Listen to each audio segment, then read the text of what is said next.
चला तर मग आज आपण बघणार आहोत ती रेसिपी जिने सध्या इंटरनेटवर नुसता धुमाकूळ घातलाय. हो बरोबर, घरी बनवलेली ती चविष्ट, ती व्हायरल शाळ्याची आईस्क्रीम. उन्हाळ्यासाठी तर याच्यापेक्षा भारी काही असूच शकत नाही.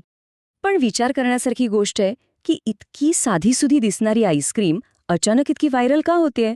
तर याचं उत्तर ना त्याच्या साधेपणातच आहे. म्हणजे कमीत कमी मेहनत आणि अगदी प्रोफेशनल उत्तम दर्जाची आईस्क्रीम घरच्या घरी मिळते. तर सगळ्यात आधी आपण हेच जाणून घेऊया की या थंडगार डेझर्टची क्रेज नेमकी आहे तरी कशामुळे. असं काय खास आहे यात की सगळेच याचे चाहते झाले आहेत? जरा कल्पना करून बघा. बाहेर कडक ऊन आहे आणि अशावेळी एकदम थंडगार, तोंडात टाकताच विरघळणारी नारळाची ती अस्सल नैसर्गिक चव. आहा, खरंच उन्हाळ्याच्या गरमीवर यापेक्षा ताजेतवानं करणारं दुसरं काहीच असू शकत नाही. तर आता उत्सुकता नक्कीच वाढली असेल.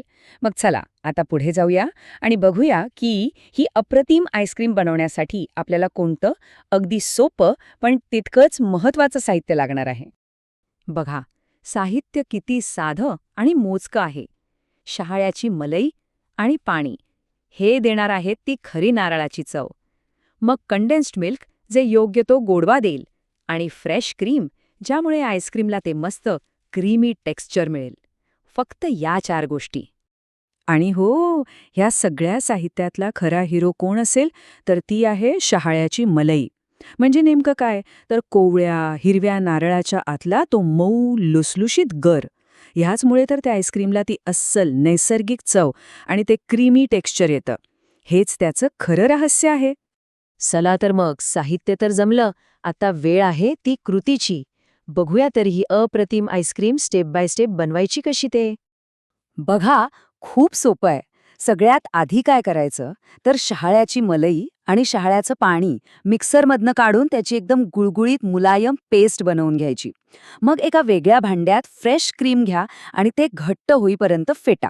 म्हणजे इतकं घट्ट की भांडं उलटं केलं तरी क्रीम खाली पडायला नको. यालाच स्टिफ पीक्स म्हणतात. आता या फेटलेल्या क्रीममध्ये हळूवारपणे कंडेन्स्ड मिल्क घाला आणि मग आपली नारळाची पेस्ट.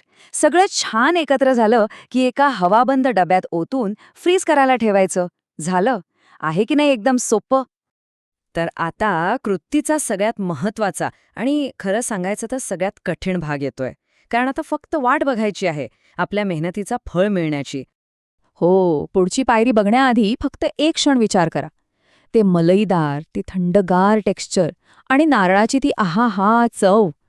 आणि तो परफेक्ट अनुभव घेण्यासाठी आपल्याला फक्त एकच गोष्ट करायची, ती म्हणजे संयम बाळगायचा. हो, कमीत कमी 8 तास तेवढा वेळ तर द्यावाच लागेल तिला फ्रीझरमध्ये छान सेट होण्यासाठी.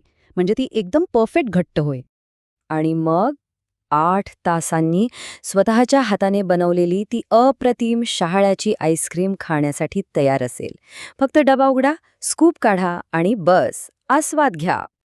थांबा थांबा, अजून संपलेलं नाहीये. आता आपण काही खास प्रो टिप्स पाहूया, ज्या वापरल्या की आईस्क्रीम प्रत्येक वेळी हमखास परफेक्ट बनेल.